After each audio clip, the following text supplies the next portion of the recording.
walang oras na pipiliin upang ikaw ay purihin sa pagsikat ng araw. Hanggang sa paglubog nito, tunay ang mundo nang makita ninyo ang isa't isa for the first time, di ba? Start pa lang ng training ninyo yun. Paano ba yung training ng 180 degrees? Weekly po yung training. Oo. Every Sunday afternoon. Okay. At may training po sa vocals and then may band din po. So wala kayong absent? Wala pong absent. Kasi syempre, may crush. Sorry, Ate Rosel. Sorry, Kuya Eman. Pero we have to be clear about this. When you joined that music group, wala naman kayong motive o intensyon na talagang magkaroon ng mga crush-crush doon sa grupo na yun. Hindi love life ang habol ninyo, di ba? Hindi kayo pumasok at sumali para maghanap ng makukursunada. Hindi naman po. Okay. At saka ano po, doon po sa group, bawal din pong may relationship. May relationship. So, gina-guide po nila kami. Ang ganda naman yung grupo na yan, para dun sa mga parents at saka mga young people who are doing. Hindi tumalab Hindi. Ibig yung sabihin, pinagbabawal, yun ang naganap. Ibig ko sabihin, nag-intay sila, hindi ba?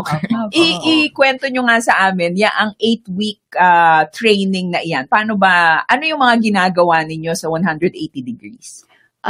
Yung training po, Tita, ano po siya? 6 months. 6 months. Before po i-launch yung batch. Okay. And then yung covenant po, contract, 2 years po per batch. So, dun po sa 6 months po kami tinitrain, dinidisciple din. Train for what? Train. Ano po, more like reaching out to young people through music and missions. So, ano po siya, parang complete na theater package siya. Pero at the same time, naka-phase out po kami to minister to young people. Dancing, singing, acting, ganun po yung training. And ano po, very maingat din po sila doon sa part na if ever meron kang nafe-feel na something for yung kasama sa team, kailangan namin maging transparent sa leaders. So, naalala ko na nung na-meet ko si Viola, kinausap ko kaagad si Kuya Eman. Sabi ko, Kuya Eman, crush ko po si Viola, pakitulungan na lang po ako. Tulungan na i-proseso yung nararamdaman mo. Maging, parang regulated. Alam ko maging tulay. Sa panliligaw. Pero maganda yun, as a young person back then, sa bagay bata ka pa rin naman hanggang ngayon, yung pagkakaroon ng accountability partner, kapag meron ka ng nararamdaman romantically towards another person, ano yung nakita mong advantage noon? Ano po, nakatulong po talaga na i-regulate yung ano yung nafe-feel. So, behavior at attitude. Tapos, ang maganda po doon, kapag hindi ko na po napapansin, kasi automatic po ako nadodraw sa kanya. Tapos, nalapitan niya po ako, sasabihan niya ako, by the way, nickname ko po sa ministry, Jello noon. So, sabi Jello, lumalapit ka na. So, monitor mo na lang. That's Kuya Eman who's doing the checking for you. Yes po. Okay. So, shoutout pala Kuya Eman. Nasa Qatar po siya ngayon. Hi, Kuya Eman! Hello, Kuya Eman. Tent maker missionary po siya. At kung si Carlo was very open enough to really inform the group leaders about your developing feelings, no?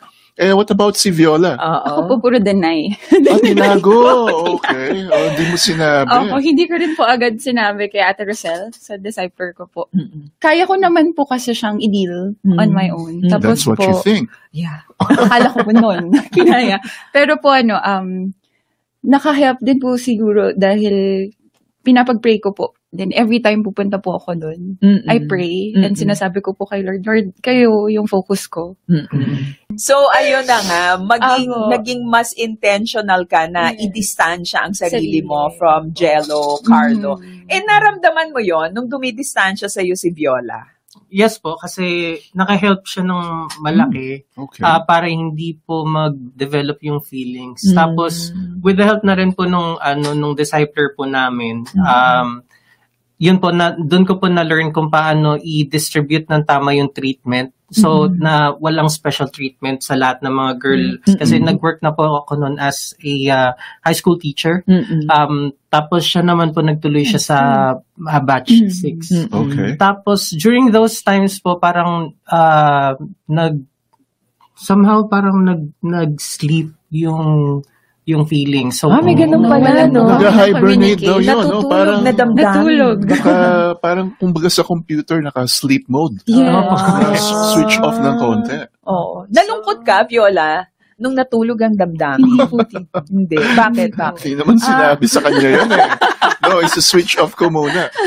Oo. Ano po, siguro po dahil na-divert din po yung feelings sa ministry. Oo. And sobrang na-enjoy din po namin yung ministry. Oo. And dumating din po sa time, tita, na ang prayer ko, okay na ako sa Lord. Satisfied na po ako.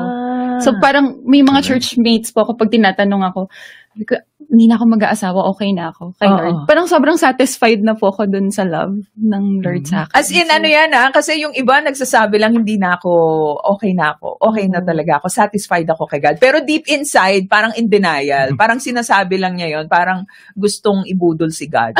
Na parang, parang pwede naman natin ibudol si God, di ba? Parang nire-reverse psychology, di ba? Hindi ganon. Talagang po, genuinely. Opo, genuine po talaga. Yung, grabe po yung pagka-in-love ko kay Lord.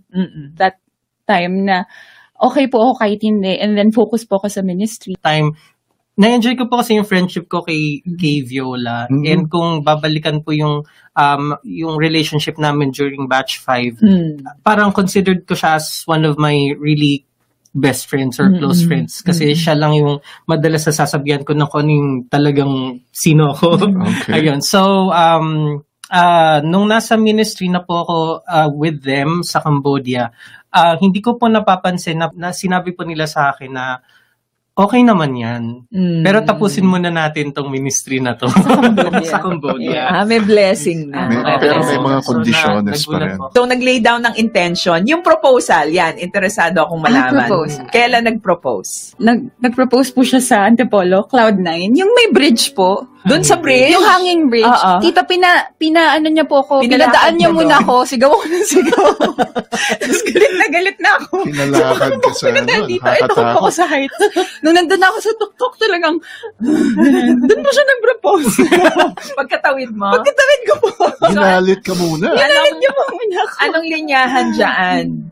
Anong linyahan? Parang Bakit mo pinatawid? Actually po, ano yun di ba parang anniversary natin? Anniversary po. Kasi naging first time kami nagsabi ng I love you sa isa't isa, November 29 ng 2010. Wow. So, yung proposal ko, sinakto ko din November 29, 2016. Yun. So, actually, ang intention ko po at that time was, kasi pupunta po siya for work sa Korea. 2 years po siya doon. Nako. So, sabi ko, pinagpipray ko, sabi ko, kailangan ko nung mag-propose para magre-ready pagbalik niya. Kasi ang daming doon, chinito doon. Threatened. Kailangan to bring the relationship to the next level para talagang maganda ang direction. So, paano yung proposal? Tinanong ko po siya, ano ba yung mga fears mo? Ano yung mga bagay na kinatatakutan mo? So, heights nga! Yun po, heights, tapos kumbaga lahat ng fears niya, finish niya lahat nung araw na yun. So, 3 klase po yun ng mga bagay. Di ba lahat ng mga destinations? Ibang klase si Carlo. May extra challenge pa, no? Talagang scripted pa pala yun. So, fear of heights. Ano pa yung isang fear? Ano nga pala yung isa? Kasi nag-start tayo dun sa Fairview, tapos nag-end tayo sa Cloud9. Hindi ko na po maalala yung details, pero may per destination namin meron akong gift na naka-prepare. Wow. So parang bawat gift may meaning. Tapos nung nung nandun na po kami after nung hanging bridge, in-explain ko sa kanya isa-isa yung meaning ng gifts. Tapos, doon niya lang naintindihan, so parang medyo naimasmasan na siya. Tapos sabi ko, actually, meron akong fourth gift. Parang napapasa ko na, parang nahuhula ako na ano yung fourth gift. Spoiler alert, ha? Ayun po. Tapos nung pagkalabas ko nung sabi ko, will you marry me? Ayun na. Diba sa Song of Songs, do not awaken love until it so desires. Totoo. So that's something that we can learn from Carlo and Viola, yung sense of rhythm at saka timing ng Panginoon. Maraming salamat dahil sinamahan ninyo ako para ating balikan ang napakagandang mga kwento ng mga mas nakababatang mag-asawa. Mga mag-asawang naniniwala pa rin na mahalaga na bago magsama ay naroon ang basbas ng Panginoon sa pamamagitan ng pagpapakasal. Marriage works, and it is both hard work and heart work. Kung atin pong susundin ang kalooban at disenyo ng Panginoon para sa ating mga pamilya, higit na magiging matatag, higit na magiging masaya. Idalangin po natin ang ating mga pamilya, lalong-lalo na ang ating mga kababayan